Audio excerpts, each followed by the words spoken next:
Let's look at how to use trapz and CMPSC on an example we already looked at in the first part, where we were able to use the numerical quadrature, and we can compare our results and we can see how frequently we sample is going to also affect the results that we see. Now we're going to start off, I just copied and pasted everything we had from that first problem, so I do have that functional definition here. But again, when we're using trapz and CMPSC, we don't know what that function is. So what I'm going to do here is I'm going to sample it. I'll call it XP. I'm going to start with just 10 points of sampling, and we can see how this is going to affect it.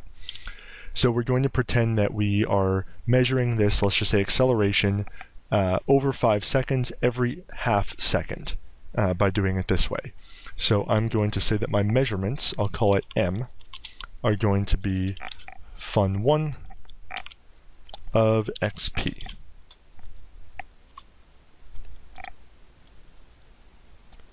And I have to make that a lens space for that to work. Right, so I have my XP, I have my M, and I can plot them versus each other.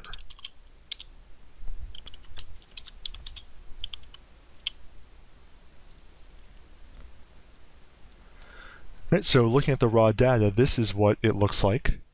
If I only take 10 samples in the 5 seconds. So it's tough to tell what the shape of that curve really is based on this, and let me connect them with a line also, since that's how this integration is going to be working. Alright, so that's the estimation I'm getting by sampling only 10 times over 5 seconds. So using the trapz, I'm going to be making a trapezoid from this point to this point and finding its area underneath, from here to here and its area, from here to here and its area, etc., and adding up all of those values. So we know, let me rerun this, with quadrature, what the answer should be, 6.7975.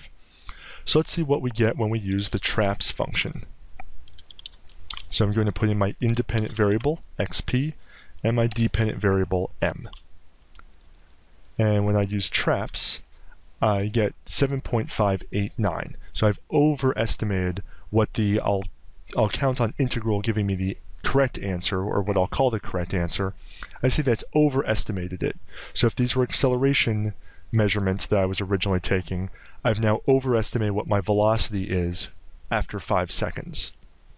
Let's see what happens if I take more samples. So I sample it more frequently here. Right? So we see it's denser, it more resembles what that actual function was. And if I take trapz now, I get 6.8187. And again, what we're going to take as our actual answer, 6.7975. So it's much closer than it was before. So what happens if I go up to taking 100 samples in those 5 seconds? Again, we see it looks a lot more like that original plot was if we're able to sample more frequently. And we see here, by running trapz, we get 6.7994. Again, pretty close to our, what I'm going to say is our actual answer. And the more samples we take, we keep upping that.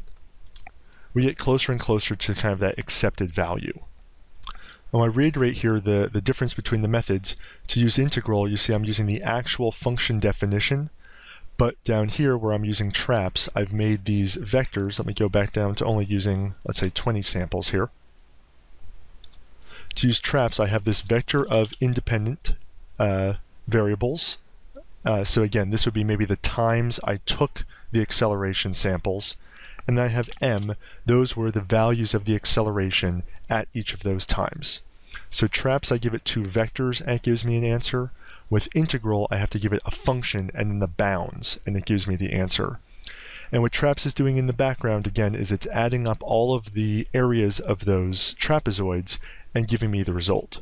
Now let's see the difference here if I use CMPSC instead of just trapz. So we see here, it gives me a whole vector of output. So it gives me a 20 element vector, not just a 1 element scalar. And what I can see here is now I can plot XP versus M.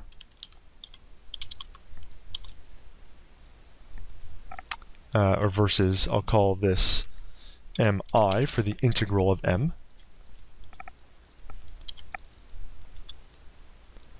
I see I'm able to get a picture of what this integral looks like. And just like with trapz, the more samples I'm going to use, I'll go all the way up to 256 right away, I can get a more and more detailed plot of what that integral actually looks like with respect to time. So if we compare this to what we did the first time when we were using the quadrature, the more samples we use with the CMPSC, the more similar it's going to look to, again, what I'm going to call the actual values. Now, one more piece of this, let me go back to just using trapz for the moment, commenting that out.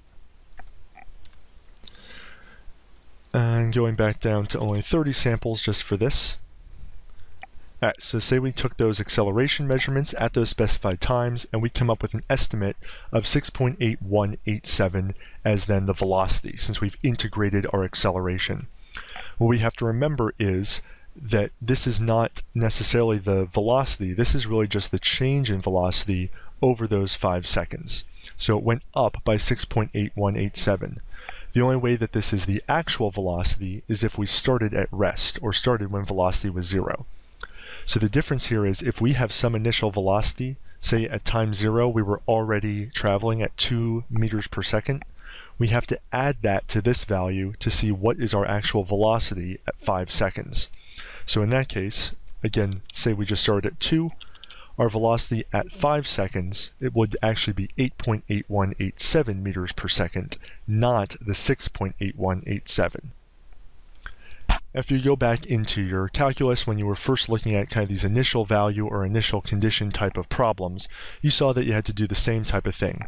We're only calculating the integral part. We have that constant of integration that we also have to adjust for.